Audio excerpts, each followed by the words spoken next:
How's everybody feeling right now? Are you guys excited to see Nipsey Hussle? All right, then I need you guys all to put your hands together for Nipsey Hussle. Hey.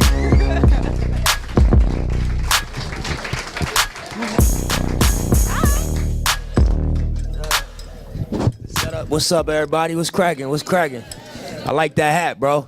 Yeah. That's right. Love. Hell yeah. What's up? We are officially, what, a week and a half away? Yeah, like 8 days. I'm a little bit over a week, yeah. Victory Lap in stores, available to all of y'all. Yeah, pre-order that thing, man. ASAP. Yeah. Now, I know you just dropped the track list.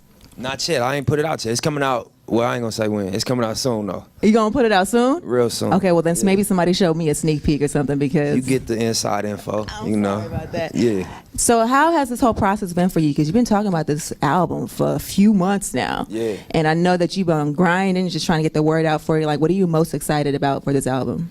Really just letting everybody hear the music, you know. I feel like I never put so much into a project. You know, I've been on a mixtape grind since I came into the game. Right. And this being my first album, you know, we did a partnership with Atlantic Records. So I just wanted everything to be elevated, you know, musically, lyrically, the production, the concepts, the features. Right. And I feel like we accomplished that. So I'm just excited to, you know, unleash the music and let everybody hear what we did. Have you been getting clapback from fans because you did the deal with Atlantic? Well, I mean, just for clarity, I'm signed to All Money In for life. I got a Suge Knight deal with my label. Okay. But you know, my label partnered up with Atlantic Records, so we did a strategic partnership. Okay. You know, so I ain't been getting no negative feedback about it. I think my fans wanted to see me take what I was doing to the next level. Okay. And you know, I waited as long as I waited so that we could do, you know, a partnership as opposed to a traditional artist signing to a label situation. Right. Yeah. Well, congratulations on that, because I know, knowing people from Atlantic, they do a lot of big things, so I can see a lot of bright things in your future. Thank you. Yeah, but I'm in good company up there. Exactly. Yeah. Now, because you mentioned waiting, it just brought to my mind that you were one of the first people to talk about cryptocurrency. Right. And my sister, for instance, invested a few years ago. She bought Bitcoin for like, I think it was $600 a share. Oh, she passed. And so now when it's up to 10 racks plus, like, how do you project that, especially the urban youth who are like, cryptocurrency, what if I can't touch it? You know what I mean? I mean, it's just something that this is the infant stage of that whole category. It's an investment category, so you know, educate yourself. Obviously, don't just follow what nobody say. But I feel like, you know, to get in Apple really early, or to get in Uber, or to get in any one of these companies that ended up becoming so major, you know, you hear them stories about how beneficial being early was. And so I just wanted to be vocal about the opportunity and just, like, you know what I mean, let everybody hear somebody that's in rap and that's in hip-hop talking about it, so it'll hit their consciousness, and if anything, they just go do their research about it. Right. Yeah. Did you sell off any of your Bitcoin when it hit its peak a couple weeks ago? I didn't know it had hit its peak. I knew it was growing. I'm like, it's gonna go to 100,000. We gonna hit it lit. But I mean, I'm in it for the long run though, so I'm just chilling. I ain't looking to cash out no time soon. I'm gonna just pay attention to where, you know, like I said, I think it can continue to grow. Imagine when you could go to Rouse and spend Bitcoin. Right. You know what I mean? Yeah. What's that gonna do to the price of the coin? So I think that when they like integrate more places you can actually spend it, the value gonna shoot up even more. That's true. You know what I mean? That's one thing I've been watching a lot of lately. I've been doing a lot of investing. Personally, I invested in Netflix a year plus ago. Oh yeah. Your girl's eating. So yeah, you on your stuff. You remodeling the house, I heard. You know what I mean? It's not a secret. I'm just saying. My bad. So that's one thing about Nipsey. Like, it's not just about rap. He's actually educated on what's going on in tech and what's going on in financing. So I know you started your own program where you're basically trying to update, or excuse me, educate our youth on technology, how to break into that field. Like, what made you want to do that? Yeah, so the program is called Too Big to Fail, and I didn't start it. I was brought into it. It was started by an investor and a real estate developer named Dave Gross. Yeah. And we just were sitting next to each other at the Laker game, and he like, Nip, you know, I'm a fan of the music, and this what I got going on. Let me come by the office, let me show it to you. And when I saw the vision, it was like, to sum it up, it's basically a bridge to connect inner city LA youth to the opportunities in Silicon Valley. Because to ever be able to get a job at Google or Facebook or any one of these companies like Apple, you got to get trained early on science, technology, engineering, and math. Because it's like a 10, 15-year learning curve for them things. You can't start. I mean, you can start whenever, but you really behind if you start late. You know, so these people that end up working there, you know, they got trained from elementary school. Right. You know, so we just want to be able to create a center where these young kids can come tap in, and it's multi-level. This one part of it is it's like a co-working space, kind of like WeWork. Yeah. So you know, entrepreneurs, local entrepreneurs in the area could rent office space, and then the other level is the STEM center where they could just get training and just get educated on science, technology, engineering, and math. To prepare them for the future. Yeah, especially because that's one field that I was just talking to a friend of mine. He was the only black graduate out of his entire class in engineering or tech field, whatever it was. Yeah. And so that program is actually really important because it'll help influence those numbers in the future. 100%, and it's right in my neighborhood I grew up in too. So, it's an old bread factory that we remodeled. It's 5,000 square feet. That's dope. So it's an epic thing. We're gonna actually open the doors the day before the album release on February 15th. That's one thing about you I noticed with you. When you do things or when you try to start other business ventures, you try to do it in your own hood. Like, let's talk about your Marathon store. Yeah. So the Marathon store, the hat he got on, the Crenshaw hat, that's where we sell all of our products at. And the idea, obviously, was to have a retail space for the apparel line that we started, which is called the Marathon Clothing. Yeah. But then even a step further, the Marathon store was the world's first smart store.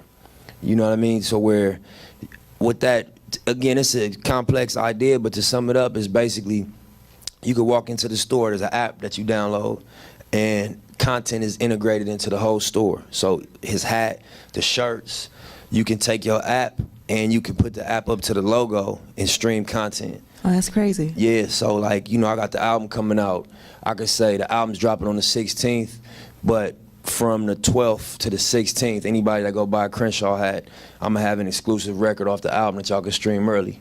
Instead of giving the exclusive to iTunes or to Spotify, no disrespect, but to be able to create something, within our fan base and our consumer base. Right. So, yeah, it's exclusive to y'all. Yeah, exactly. So we opened that June 16th of last year.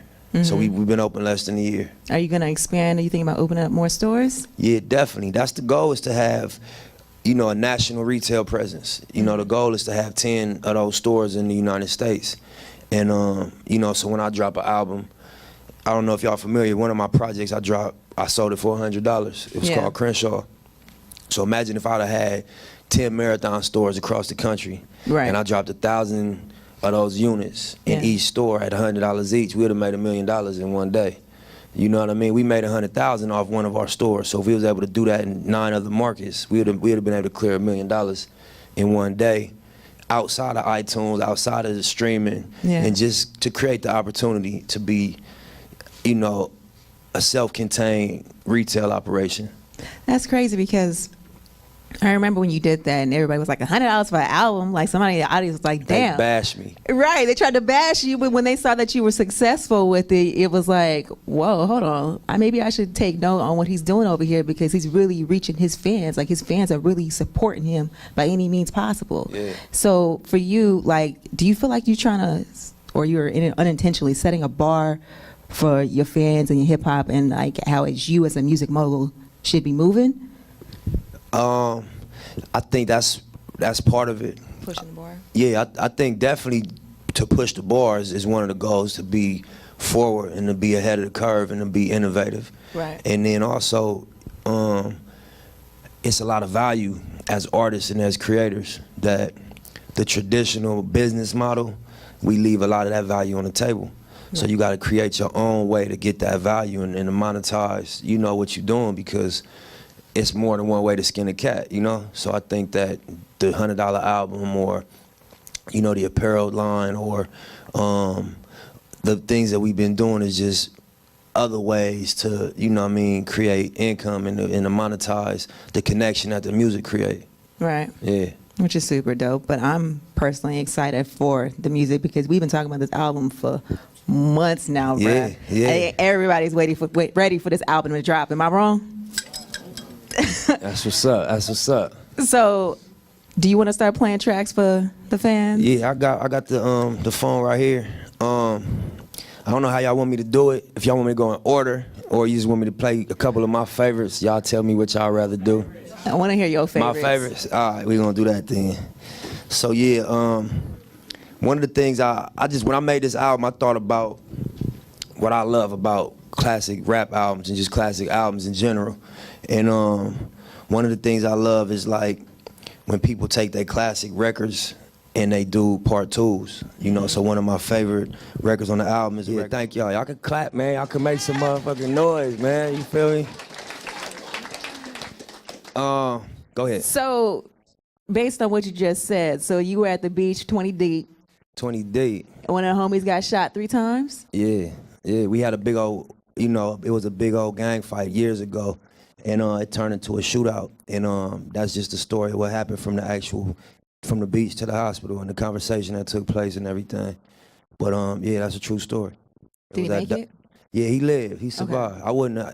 I don't think I'd have rapped about a homicide. You know what I'm saying? Yeah.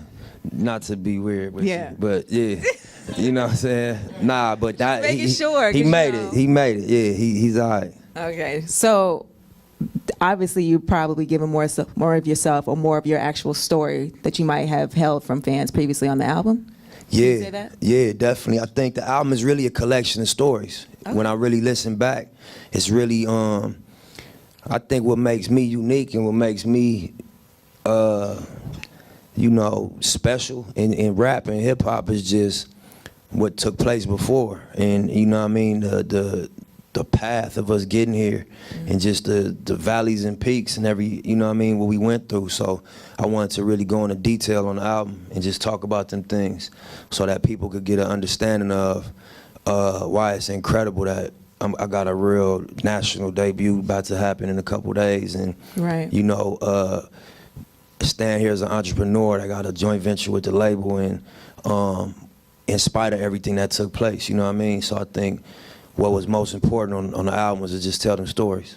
Which is dope. Yeah, thank you. So, what is the next song you want to get into? So we gotta make a deal about this next one. I don't know. So it's a feature on this one, and if y'all could keep a secret, I'll play this. I know that's asking a lot. Y'all might. That just means tell no me. tweets. Yeah, if y'all can, you feel me? And I know it's cool to run back and, man, I guess what? Just 8 days, I want to keep it low, but I want to share this with y'all. So can y'all agree to just keep it between us? You know what I'm saying? And don't reveal the Staff feature. included. Yeah, just, you know. Now, I swear to God, if one of y'all tweet. My man's in the back watching everybody, trust me. Hidden phones and all that. Right. Nah, all right, so yeah, I'm gonna go to, have everybody heard all the singles already? Y'all heard Rap Niggas and y'all heard Last Time I Checked? Yes. So we can skip them, we ain't gotta play them. We'll play something else for y'all. So I'm gonna play the intro. One of the things I wanted to do on the album, I wanted the production to be like a clear elevation from the mixtapes. And I wanted it to be obviously rap music, but I wanted it to be musical as well. And just, you know, go ahead. Wait, you said you wanted to be musical as well, so as far as chorus and melodies, or? Just the actual instruments is what I was talking about just right now, but Okay. that too. But on this one, you know, I really wanted to, you know, have a real musical backdrop to what I was saying and kind of score the lyrics. You know what I mean? So this one of the records that when we got this one done, I told all my producers, like, this the sound of the album, just in terms of how dramatic it is and how the music accents what I'm saying. Sure. Clap it up. Thank y'all. Thank y'all. Thank y'all. I see what you're saying as far as elevating the sound and the production of it, because that sounds crazy. Like, if you starting off with that, that's setting the bar high. Nah, thank you. You Thank feel me? So I don't want to give away the full album, because I do feel like from what we've heard so far, Yeah. that is one of those albums that you literally just got to sit down, focus, and slap all the way through. I think so, Like, too. it's a story. I think so too. Yeah. So can we get one more? Yeah, definitely. I'll play one more for you. And yeah, I think to your point, I made the album to be unfolded. You know what I'm saying? So like when you get it in your headphones and really catch every line and listen to what I'm saying, it's a theme through the whole project. And I'm excited to get it out, man. But I'm gonna play one more record that I'm really proud of. Let me get back to my iTunes. All right, so yeah, so this record is another feature. Again, I need y'all to work with me. You know what I'm saying? How many features on the album? 3? It's a couple. I ain't gonna say too much. It's a couple features on here. You know, it's rap lingo, but if you really listen to what I'm saying, I'm talking about a situation that really took place in my life, and I ain't gonna just be literal. I'll let y'all dig into it and listen to it. Take that. And I gotta take that, you know what I mean? Yeah, thank y'all. Appreciate it. Yeah, so that's 4 of the records that I really connected to. It's other classic records on the album, but you know, for time's sake and just to make sure y'all got a surprise next week, ain't gonna play everything. That's one of those you got to go get the pre-sale right now. Y'all got to, man. Everything that we've heard so far was fire. Everything had its own unique spin. Right. It wasn't the same old shit, because you know some people just like to make the same song over and over again. Yeah. But every song I felt like shows a different side of you. Right. And takes your musical elevation to the next level. So congratulations. I'm excited. It sounds like this could be a classic album. Thank you. Now, are there any last words you want to say to your fans before we let you go? I appreciate y'all coming, really. You know, I'm excited on some music shit, really. Regardless of like the business side and everything that's gonna happen on business, I'm here as an artist, and I'm excited to put out new music and new art. It really took a while for me to get the album where it is, and I'm real confident in the music. You know, I take it y'all, I don't know how y'all won, but I figured I had to call in, and so I figured y'all fuck with me a little bit, you know. So I appreciate it, and I think that, you know, y'all will be impressed and appreciate the music when it come out. And you know what I mean? Y'all get online, and when it do come out, y'all at me and tweet me what y'all think, you know what I mean? And thank y'all. Love. What day does it drop again? It dropped February 16th, which is a week from Friday. So 8 days from today. So basically, what you slapping All-Star Weekend? Victory lap. You already know. Yeah. Well, thank you again for sliding through. Cannot wait for the album. Thank you. My guy Nipsey Hussle, your girl Shay Diddy. It's 106 KMEL. Bye.